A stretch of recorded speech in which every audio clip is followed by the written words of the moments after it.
this is actually my first Comic-Con, just because it's the first time I ever came to Cleveland. I've been doing like fan films and like acting in fan films for about, I think it's been about 7 years. And so it's really cool to come out and actually see a lot of people that enjoy the same kind of stuff. And that always sort of seems to be what it's about, hanging out with people that dig the same kind of junk that you dig without being judged, right? Is that sort of the world of the nerd, I guess, you know? The world of the nerd.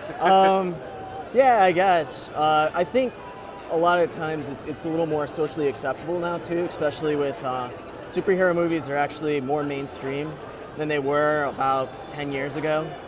So you get like a lot of, it's almost like the culture, it's kind of shifting.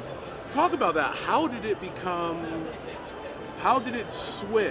Because that's sort of one thing that I'm focusing on. How did it switch to become, let's beat these people up, make fun of them, to, you know, the cool kids, the jocks, you know, the pretty people of the world, I guess. How did it switch? What made it rotate?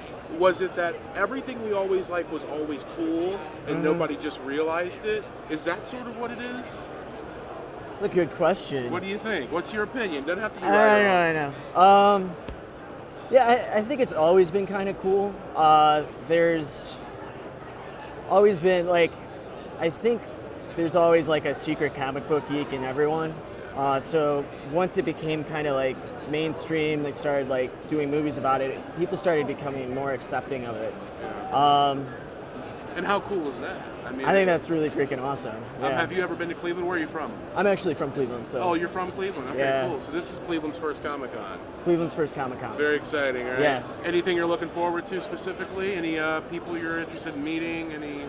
I'm actually looking forward to meeting Bruce Campbell, just because of the Evil Dead franchise. I'm also a horror fan, big horror fan. So there's a little bit of that here too.